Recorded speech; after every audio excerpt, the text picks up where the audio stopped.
विश्व शांति के लिए एक कदम, बुद्धा धम्मा यात्रा 3। नमस्ते, जय भीम। भगवान बुद्ध के शांति और करुणा के संदेश को जन जन तक पहुंचाने के लिए बुद्धिस्ट धम्मा यात्रा 3 का आगाज हो रहा है। इस पवित्र यात्रा में थाईलैंड से आए 50 भिक्षु संघा और हमारे स्थानीय गुरु शामिल होंगे। उद्घाटन समारोह 1 फरवरी 2026 शाम 6 बजे, बुद्ध विहारा गुलबर्गा। पदयात्रा प्रारंभ 2 फरवरी 2026 सुबह 9:30 बजे। रूट बुद्ध विहारा से जगत वृत्ता सुपरमार्केट और कपनूर होते हुए। विशेष आकर्षण थाईलैंड के ट्रैंग साइट से लाए गए भगवान बुद्ध के पवित्र अस्थिया विशेष यानी सेक्रेड रेलिक्स के दर्शन का सौभाग्य। ये यात्रा 3 मार्च 2026 को तेलंगाना के बुद्ध वनम में संपन्न होगी। मानव कल्याण की इस मुहिम का हिस्सा बने। सभी उपासक और उपासिकाओं से निवेदन है कि भारी संख्या में पधारें। नमो तस्सा भगवतो अरहतो सम्मा संबुद्धस्स। धम्मा की राह पर, शांति की चाह पर आज गुलबर्गा की इस पवित्र धरती पर हम सब एक इतिहास रचने जा रहे हैं।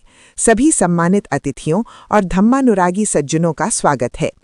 आज विश्व को युद्ध की नहीं, बुद्ध की जरूरत है। इस धम्मा यात्रा का उद्देश्य न सिर्फ चलना है, बल्कि महात्मा बुद्ध के करुणा और मैत्री के सिद्धांतों को घर घर पहुंचाना है।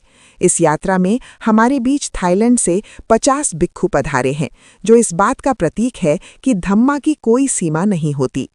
सबसे बड़ा सौभाग्य ये है कि थाईलैंड के ट्रैंग से स्वयं तथागत के पवित्र अस्थिया विशेष इस यात्रा का नेतृत्व कर रहे हैं। इनके दर्शन मात्र से मन को अपार शांति मिलती है। जब ये यात्रा बुद्ध विहारा से निकलेगी तो हर एक कदम मानव कल्याण की ओर बढ़ेगा। आप सभी से निवेदन है कि इस धन्य अवसर का हिस्सा बने।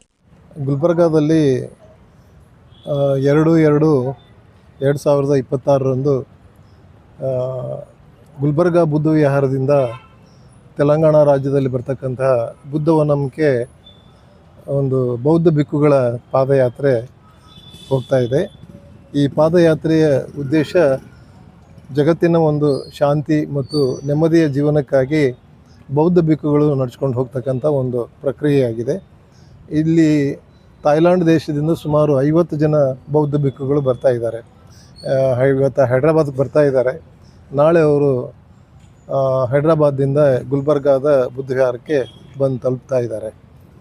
ಅವರು ಮತ್ತು ಸ್ಥಳೀಯ ಕೆಲವು ಬೌದ್ಧ ಭಿಕ್ಕುಗಳು ಇವರೆಲ್ಲ ಸೇರಿಕೊಂಡು 2/2/2026ರಿಂದ 2/3/2026ರವರೆಗೆ ಸುಮಾರು 400ಕ್ಕೂ ಹೆಚ್ಚು ಕಿಲೋಮೀಟ್ರ್ ರಸ್ತೆ ಮುಖಾಂತರ ಕಾಲ್ನಡಿಗೆಯಲ್ಲಿ ಈ ಪಾದಯಾತ್ರೆ ಇಲ್ಲಿ ನಡ್ಕೊಂಡು ಭಾಗವಹಿಸ್ಕೊಂಡು ಹೋಗ್ತಾ ಇದ್ದಾರೆ.